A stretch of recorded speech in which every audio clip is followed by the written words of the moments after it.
नमस्कार दोस्तों, मैं आज की दूसरी वीडियो आपके सामने लेकर आया हूँ। इससे पहली वीडियो आंध्र प्रदेश में हुई त्रासदी से संबंधित थी, जो कि कल हुई थी। उसे वो काफ़ी इम्पोर्टेंट टॉपिक है, उसे कम्प्लीटेड देख लेना। मैंने जितने भी क्वेश्चन उससे संबंधित बन सकते थे मैंने उतने बनाने की कोशिश की है। वो आपकी परीक्षा से संबंधित काफ़ी महत्वपूर्ण है, उसे देख लेना। इसके बाद में जो आज का टॉपिक है, जो हमारा सब्जेक्ट चला हुआ था एनवायरमेंट, उससे संबंधित है। और उससे संबंधित कौन सा टॉपिक है?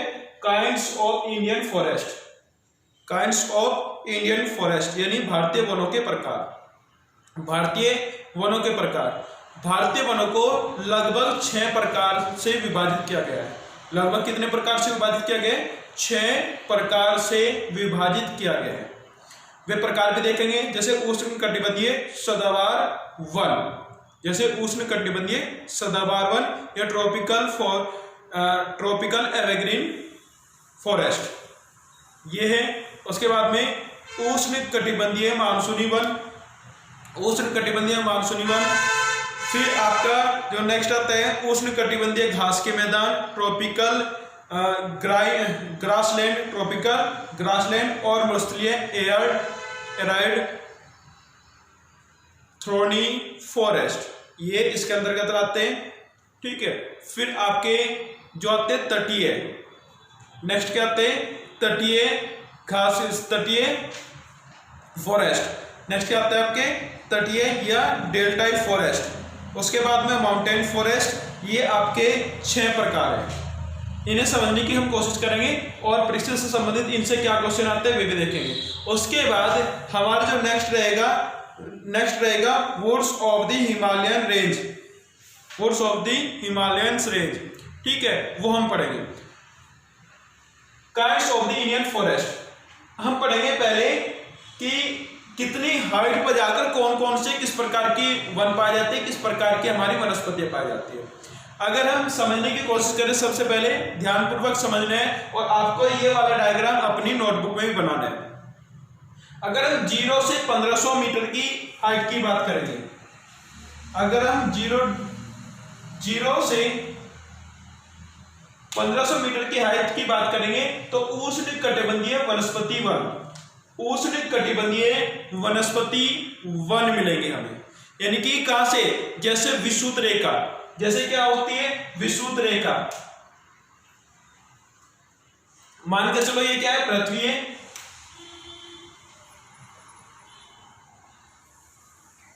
और इसके ये वाला भाग कौन सा है? भूमध्य रेखा या विषुवत रेखा वाला भाग, जहां पर 0 डिग्री है।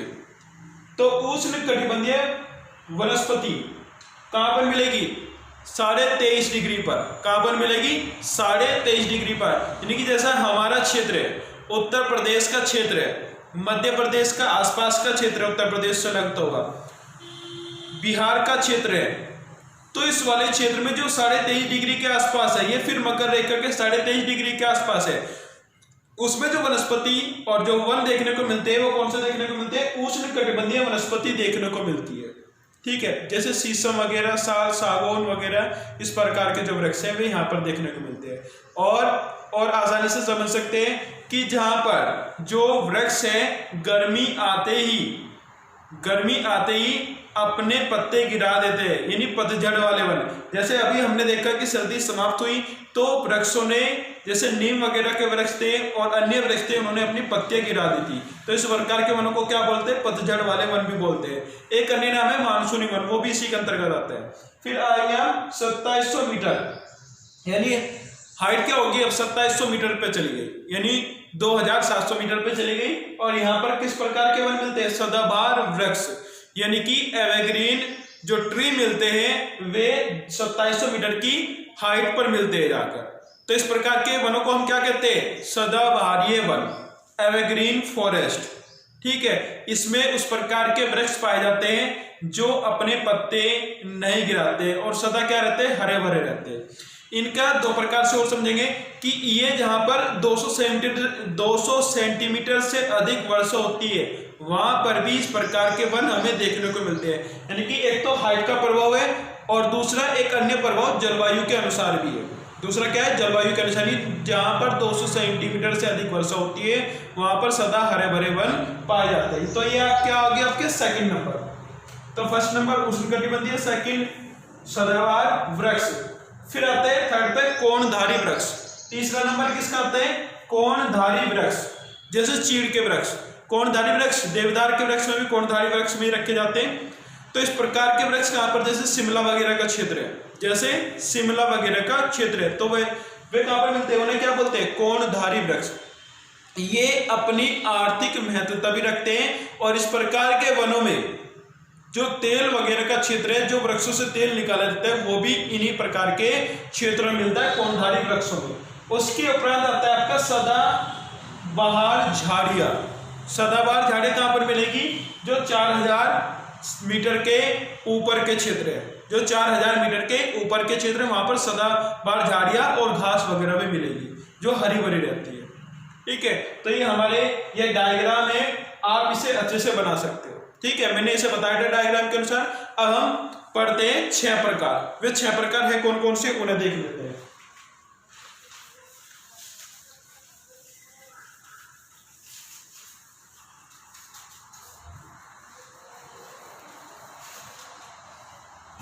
सबसे पहले उष्णकटिबंधीय सदाबहार वन।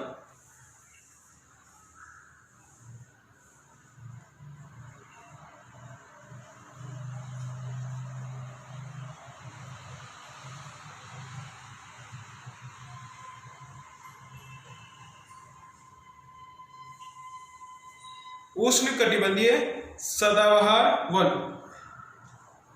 सॉरी मिस्टेक होगी, सदाबहार वन। ठीक है, ट्रॉपिकल एवरग्रीन फॉरेस्ट। ये वन कहां पर पाए जाते हैं, जहां पर तापमान, टेम्परेचर कितना होगा, लगभग 20 सेल्सियस से 22 सेल्सियस के मध्य, लगभग 20 सेल्सियस से 22 सेल्सियस के मध्य क्या होना चाहिए टेम्परेचर। और जो रेन है वो कितनी होनी चाहिए, 200 सेंटीमीटर से अधिक। 200 सेंटीमीटर से अधिक की क्या होनी चाहिए, रेन होनी चाहिए। वर्षा वर्ष में 200 सेंटीमीटर से अधिक होनी चाहिए। ठीक है, उस वाले क्षेत्र में क्या मिलेंगे, उष्णकटिबंधीय सदाबहार वन मिलेंगे, उष्णकटिबंधीय सदाबहार वन मिलेंगे। अब इनमें किस प्रकार की लकड़ी मिलती है, जैसे महोगनी, रोडवुड, नारियल, आबूनस, बांस वगैरह, इस प्रकार की क्या मिलती है, हमें लकड़ियां मिलती है। अब अगर इस प्रकार की वनस्पति की बात करें, अगर ये क्या है, भारत का मैप है, मैंने 2 तरीके की चीजें आपको बताई है। सबसे पहले क्या हो, तापमान 20 से 22 सेल्सियस के मध्य होना चाहिए। पहले तो तापमान के अनुसार देख लेते हैं। अब तापमान के अनुसार अगर हम बात करेंगे तो ये वाला क्षेत्र, उत्तराखंड का क्षेत्र और कुछ हिमाचल प्रदेश का क्षेत्र, ये दोनों क्षेत्र, उत्तरांचल का क्षेत्र और हिमाचल प्रदेश का क्षेत्र, इस वाले क्षेत्र में 20 से 22 सेंटीमीटर की जहां पर वर्षा होती है। मैंने बताया था जैसे 2700 मीटर से अबव की जो हाइट होगी उस पर सदाबहार वनस्पति मिलेगी। तो यहां पर इस प्रकार की वनस्पति मिलेगी जो हिमालय क्षेत्र है। एक कंडीशन होगी, कौन सी होगी, टेम्परेचर वाली। दूसरी कंडीशन होती है वर्षा वाली। जैसे मैंने दूसरा क्या बताया था कि 200 सेंटीमीटर से अधिक क्या होनी चाहिए, वर्षा होनी चाहिए। 200 सेंटीमीटर से अधिक क्या होनी चाहिए, वर्षा होनी चाहिए। तो 200 सेंटीमीटर से अधिक भारत में कहां कहां वर्षा होती है, देखो संपूर्ण मैप देख लेना। ये वाला जो क्षेत्र है इसे हम क्या बोलते हैं, पश्चिमी घाट। इसे हम क्या बोलते हैं, पश्चिमी घाट। तो इसमें यहां पर क्या होती है, 200 सेंटीमीटर से अधिक वर्षा होती है। पश्चिमी घाट में कितनी होती है, 200 सेंटीमीटर से अधिक की वर्षा होती है। एक तो ये वाला घाट हो गया हमारा, दूसरा ये वाला जो क्षेत्र हो गया, ये वाला जो क्षेत्र होगा यानी मेघालय, असम, त्रिपुरा वाला जो क्षेत्र होगा, मेघालय, असम, त्रिपुरा वाला जो क्षेत्र होगा, जहां पर कीपनुमा पहाड़ियां पाई जाती है, गारो, खासी, जयंती, तो वहां पर क्या होती है, 200 सेंटीमीटर से अधिक वर्षा होती है। ठीक है, मानसरोवर ऐसी जगह है जहां पर विश्व की सबसे ज्यादा वर्षा होती है। तो इस जगह पर भी कौन से वृक्ष मिलेंगे, कौन से वन पाए जाएंगे, सदाबहार वन पाए जाएंगे। कौन से वन पाए जाएंगे, सदाबहार वन पाए जाएंगे। तो ये आपके क्या होंगे, सदाबहार वन। लकड़ी लिख लेना कौन कौन सी लकड़ियां हैं या वृक्ष पाए जाते हैं, जैसे महोगनी, रोजवुड, नारियल। और महोगनी का एक और क्वेश्चन आता है कि निम्नलिखित में से कौन सा वृक्ष भूमध्य सागरीय वनस्पति का एक अंग है, भूमध्य सागरीय वनस्पति का। अब महोगनी कहां पर पाया जाता है, असम में पाया जाता है। तो महोगनी क्या है, 200 सेंटीमीटर से अधिक वर्षा, क्योंकि भूमध्य रेखा के आसपास सबसे ज्यादा वर्षा भी देखने को मिलती है, वहां पर भी सदाबहार क्या मिलते हैं, वन मिलते हैं। और तापमान क्या रहता है, सदैव एक स्थिर तापमान में यथावत बने रहता है। तो महोगनी वगैरह क्या है, भूमध्य सागरीय संबंधित क्या है, वनस्पतियों के अंतर्गत भी रखा जाता है। फिर एक और क्वेश्चन बनता है, निम्नलिखित में से कौन सा वृक्ष हिमालय का एक वृक्ष नहीं है। महोगनी हिमालय का भी वृक्ष नहीं है, यह भी आपको याद रखनी है, महोगनी हिमालय का वृक्ष नहीं है। ठीक है, तो वृक्ष हो गया आपके अबुनस, बांस, बेंत और महोगनी, ये याद रखनी है। और मैंने राज्य बता दिया आपको, असम, मेघालय, त्रिपुरा, अंडमान निकोबार द्वीप समूह आप लिख सकते हो। पश्चिमी घाट काफी इंपॉर्टेंट है, पश्चिमी घाट हमारा सदा क्या रहता है, सदैव हरा भरा क्षेत्र रहता है। यहाँ पर पतझड़ वाले वृक्ष बहुत ही कम मात्रा में मिलते हैं, यानी कि सदा हरे भरे वृक्ष पाए जाते हैं। और मैंने वृक्ष बता दिए। नेक्स्ट आपका है, और इन वनों की विशेषता क्या है कि इनमें विभिन्न प्रकार की दलदली भूमि पाई जाती है। वेटलैंड मैंने आपको पढ़ाई दी थी, आर्द्र भूमि वाला क्षेत्र कौन सा है, जहां पर वृक्ष ज्यादा होंगे तो वहां पर क्या होगी, आर्द्रता बनी रहेगी। ये कंप्लीट हुआ। इसके बाद में नेक्स्ट जो आता है आपका टॉपिक, उष्ण कटिबंधीय पतझड़ वाले वन। उष्ण कटिबंधीय पतझड़ वाले वन यानी मानसूनी फॉरेस्ट, या मानसूनी क्या है, फॉरेस्ट है, यानी कि जहां पर वर्षा होती है।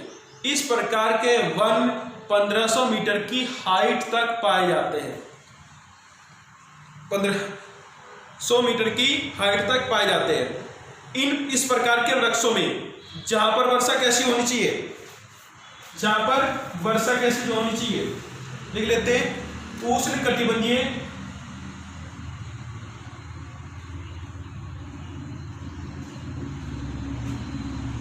या मानसूनी वन, या कौन से है, मानसूनी वन या मानसून फॉरेस्ट। तापमान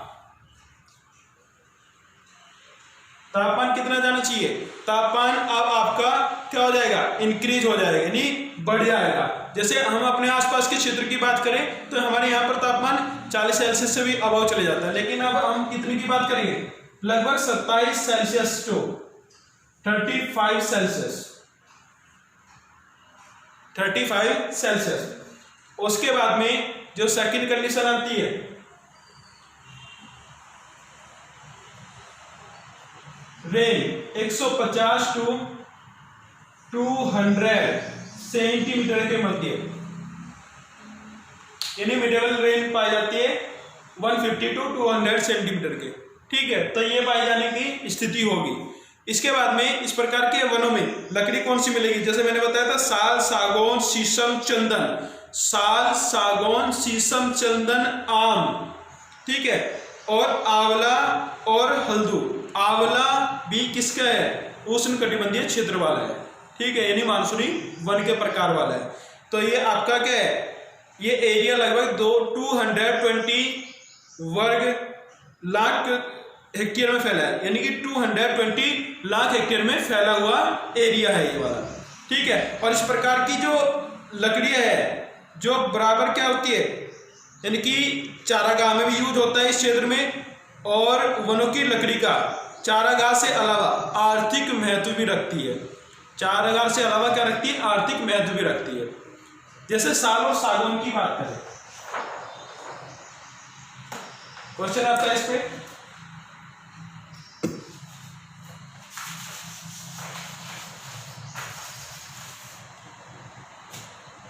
आप में से बहुत सारे हरिद्वार गए होंगे, हरिद्वार से बहुत सारे देहरादून भी गए होंगे।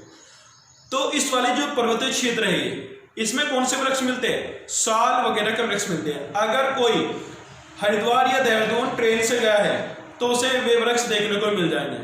तो साल और जो आपके सागौन के वृक्ष है वो इस वाले क्षेत्र में मिलेंगे, उत्तरांचल के, क्योंकि हरिद्वार कहाँ पर है, उत्तरांचल में, और आपका जो देहरादून है वो भी कहाँ, उत्तरांचल में, तो उत्तराखंड में। तो ये वाला क्षेत्र कहाँ पे मिलेगा, इस यहाँ पे मिलेगी, यानी साल सागौन वाला वृक्ष। जबकि हमने दूसरे वृक्ष कौन से बताए, नीम, आम, शीशम, ये वाला क्षेत्र कौन सा होगा, उत्तर प्रदेश। ठीक है, हमारे आसपास भी ये वृक्ष देखने को मिलते हैं। आंवला की खेती की जाती है, तो आंवला भी इसी से संबंधित है। आंवला भी किससे संबंधित है, इसी क्षेत्र से संबंधित है। तो वर्षा कितनी होनी चाहिए, 150 से 200 सेंटीमीटर, और उसके बाद में टेम्परेचर 27 से 32 या 35 सेल्सियस के मध्य होना चाहिए। इस वाले वृक्ष के जो प्रमुख प्रदेश है, जैसे मध्य प्रदेश, छत्तीसगढ़, कर्नाटक, महाराष्ट्र, तमिलनाडु, आंध्र प्रदेश, पश्चिमी और झारखंड, उत्तरांचल वगैरह का क्षेत्र। मैंने आपको 2 क्षेत्र बताए, इन पे फोकस कर लेना, इतना लंबा चौड़ा आपको याद करने की जरूरत नहीं है। उत्तरांचल और उत्तर प्रदेश 2 याद रख लेना, 2 आपके याद भी रहेंगे। ठीक है, ये तो फिर सारे आ जाएंगे। मैंने पश्चिमी घाट का आपको सदाबहार वृक्ष के लिए जरूर याद रखना है। और उत्तरांचल की जो हाइट है, यानी कि जो देहरादून वगैरह की, यानी कि 1000 से नीचे की जो हाइट है, उस वाले क्षेत्र में भी साल सागौन के जो वृक्ष है वो काफी मात्रा में मिल जाते हैं। ये आर्थिक दृष्टि से भी काफी महत्वपूर्ण है, क्योंकि आपने घर की वगैरह चौखट वगैरह का यूज किया जाता है, विंडो वगैरह में साल सागौन का यूज किया जाता है। ठीक है, तो ये वृक्ष आर्थिक दृष्टि से भी काफी महत्वता रखती है। नेक्स्ट है आपका उष्ण कटिबंधीय घास के मैदान, ट्रॉपिकल ग्रासलैंड। तो ट्रॉपिकल ग्रासलैंड कहां पर मिलते हैं, ट्रॉपिकल ग्रासलैंड।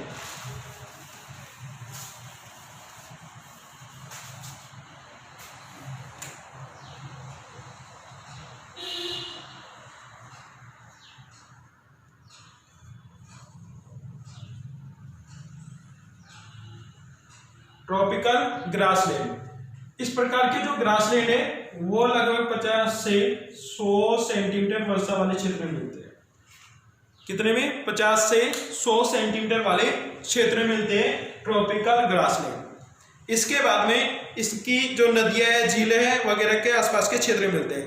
और इनके प्रमुख क्षेत्र हैं कर्नाटक, आंध्र प्रदेश और मध्य प्रदेश, छत्तीसगढ़। कर्नाटक, आंध्र प्रदेश, मध्य प्रदेश और छत्तीसगढ़ वगैरह के क्षेत्र में ये इस प्रकार के वृक्ष पाए जाते हैं।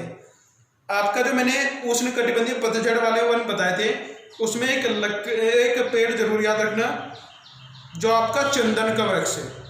जो आपका क्या है, चंदन का वृक्ष है। चंदन का वृक्ष कहां पर पाया जाता है,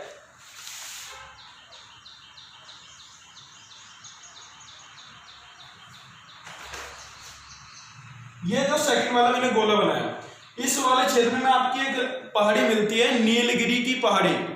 नीलगिरी की पहाड़ी पे चंदन के वृक्ष पाए जाते हैं। क्वेश्चन ये ऐसे ही आता है कि निम्नलिखित में से कौन सी पर्वत श्रेणी पर चंदन के वृक्ष पाए जाते हैं, तो नीलगिरी की पहाड़ी पर क्या पाए जाते हैं, चंदन के वृक्ष पाए जाते हैं। काफी इंपॉर्टेंट क्वेश्चन है।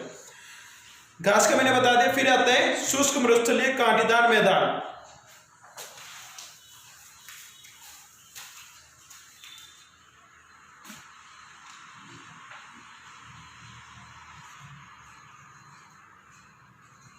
एरिया थ्रोनी फॉरेस्ट या वेंटिटेशन, ये क्या है, वेंटिटेशन। ठीक है, ये वाले क्षेत्र कौन से पाए जाते हैं, जो मरुस्थलीय क्षेत्र होते हैं। ये वाले कौन से हैं, मरुस्थलीय क्षेत्र होते हैं।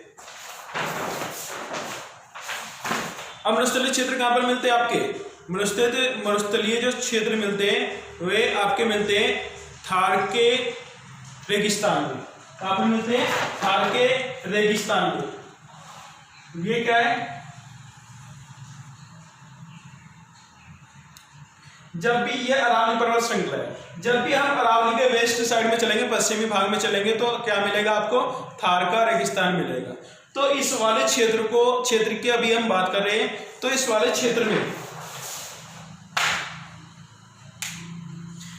क्षेत्र में जो प्रमुख वृक्ष मिलते हैं, जैसे बबूल, जैसे क्या मिलते हैं, बबूल, यानी कि सीधा सा तात्पर्य क्या है, जो कांटेदार वृक्ष है, जो कांटेदार वृक्ष है, यानी कांटे जिनके बाहर निकलते हैं, वे कांटे क्यों बाहर निकलते हैं, जिससे जो पौधे के अंदर वाटर जाता है वो उसमें बना रहे और वो वाष्पीकृत न हो। और लंबे समय तक पानी उसी के अंदर है। इस वजह से इस क्षेत्र में जो वृक्ष होते हैं उनकी झाड़ियों में क्या मिलते हैं, कांटे मिलते हैं। हमेशा याद रखना, जो मरुस्थलीय क्षेत्र में वृक्ष या झाड़ियां पाई जाती है काफी मात्रा में उनके कांटे होते हैं, वो इसी कारण से होते हैं ताकि उनका जल वाष्पीकृत न हो और पानी काफी मात्रा में बना रहे, काफी समय तक बना रहे, क्योंकि रेगिस्तान में पानी हमें देखने को नहीं मिलता है, ये कारण है। तो इसमें जैतून काफी इंपॉर्टेंट है, बबूल और जैतून। जैतून का आपका मार्केट में तेल भी मिलता है वो।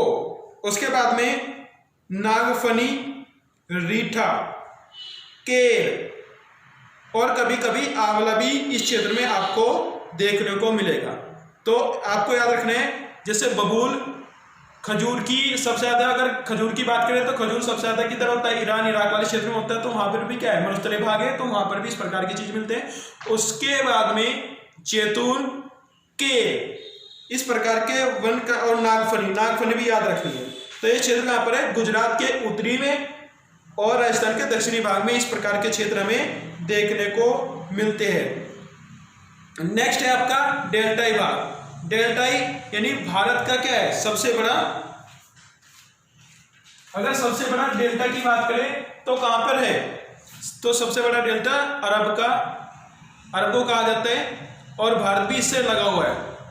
यानी कि ये वाला भाग कौन सा है, इस वाले भाग की बात कर रहे हैं हम साउथ इंडियन की, एसआई की बात कर रहे हैं, साउथ इंडियन की, पश्चिमी घाट और पूर्वी घाट की बात कर रहे हैं।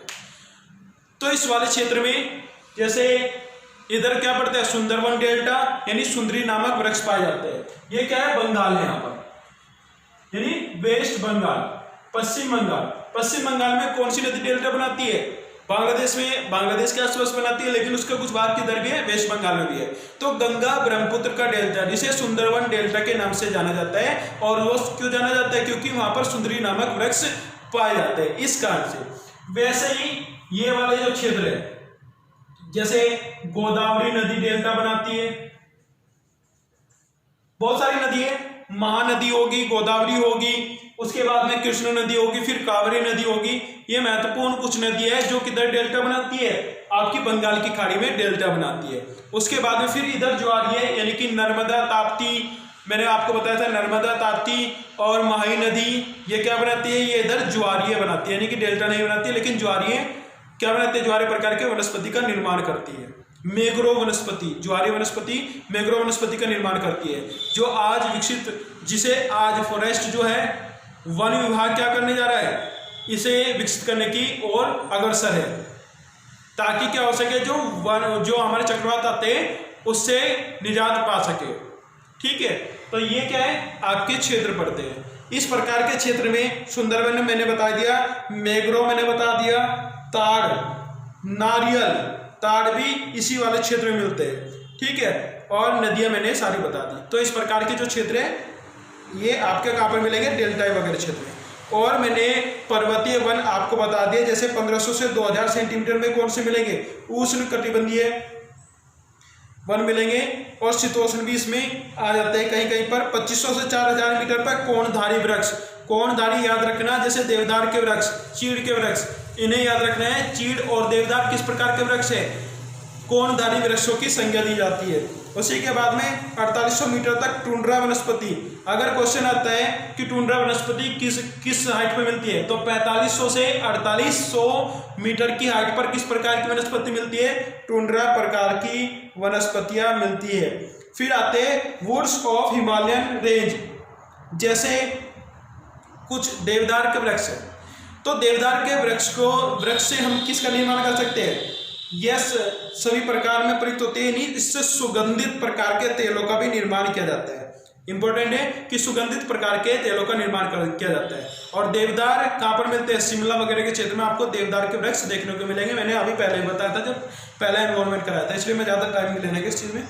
तो ये क्या है, 30 मीटर तक की हाइट होती है, किसकी, 30 मीटर तक की हाइट होती है आपकी, जो आपके वृक्ष है देवदार वृक्ष। उसके बाद में नील पाइन यानी ब्लू पाइन का यूज कहाँ पर किया जाता है, आपको याद रखना है, तारपीन के तेल में। काफी बार पूछा गया कि तारपीन का तेल किससे बनता है, पाइन से बनता है। तो वो कौन सा पाइन है, ब्लू पाइन से तारपीन का तेल बनता है। तो ये दो मैंने वृक्ष बताए, देवदार और ब्लू पाइन। ये दोनों आपको याद रखने, ये हिमालयन क्षेत्र का है। वैसे ही मानसूनी one, walls of the monsoon forest, जैसे सागौन, जैसे कौन सा है सागौन, और सागौन कहाँ पर मिलता है, जैसे महाराष्ट्र, कन्नड़ और मध्य प्रदेश के क्षेत्र में सागौन के वृक्ष सबसे ज्यादा मिलते हैं। वैसे साल के वृक्ष फर्नीचर, जहाज, खंबे, नाव इत्यादि बनाने में इनका यूज किया जाता है। चंदन, चंदन का यूज कहाँ पर किया जाता है और कहाँ पर मिलता है चंदन, नीलगिरी की पहाड़ी में, मैंने बता दिया है। और चंदन से सुगंधित पदार्थों का निर्माण किया जाता है। वैसे ही सुंदरी नामक वृक्ष नाव, मेज, कुर्सियां और खंबे, नाव, मेज और कुर्सियां, खंबे बनाने में इनका यूज किया जाता है। किसका, सुंदरी नामक वृक्ष का। आगुनस पश्चिमी घाट में पाए जाने वाला कठोर और टिकाऊ लकड़ी है। कहां पर, पश्चिमी घाट में। आगुनस, आगुनस दो जगह पर मिलती है, एक तो पश्चिमी घाट में और दूसरी कहां पर मिलती है, असम वाले क्षेत्र पे। एक चीज याद रखना, अगर कोई वृक्ष सदाबहार से संबंधित है, अगर उसमें पश्चिमी घाट ऑप्शन नहीं है, बस सीधे से तात्पर्य, अगर पश्चिमी घाट नहीं है तो असम वगैरह क्षेत्र में चले जाना बस। अगर पश्चिमी घाट ऑप्शन में नहीं है तो भारत का असम वाले क्षेत्र में इस प्रकार की वनस्पति पाई जाती है। दो ही क्षेत्र है, पश्चिमी घाट और असम वाला क्षेत्र। सीधा सा याद रखना, दो ही ऑप्शन आपको माइंड में सेट करने हैं, तीसरा चौथा छोड़ देना। दो ऑप्शन याद रखने हैं बस। पश्चिमी घाट की अगर कोई वनस्पति नहीं मिलती है तो यानी ऑप्शन में नहीं है तो असम मिलेगा, अगर असम नहीं है तो पश्चिमी घाट है। इसके बाद में आपका जो सेंटर फॉर एनवायरमेंटल एजुकेशन कहाँ स्थित है, यानी सेंटर फॉर एनवायरमेंटल एजुकेशन कहाँ पर स्थित है, अहमदाबाद में। ये आपका कंप्लीट हो गया है फॉरेस्ट वन। आपको अपनी तरफ से भी इसमें मेहनत करनी है क्योंकि इससे और भी बहुत सारे क्वेश्चन बन सकते हैं। जितने मैंने बताए ये अभी तक एग्जाम में पूछे हुए क्वेश्चन है फॉरेस्ट से और लकड़ियों से विभिन्न प्रकार की जो लकड़ियां वगैरह मिलती है, इन्हें सारों को आपको याद रखना है और अपनी तरफ से भी ऑब्जेक्टिव क्वेश्चन जितने हो सके उतने लगाने हैं इस वीडियो के बाद में। ठीक है, वीडियो को शेयर करें और लॉकडाउन में नकारात्मकता को त्याग कर सकारात्मकता की ओर प्रस्थान करें।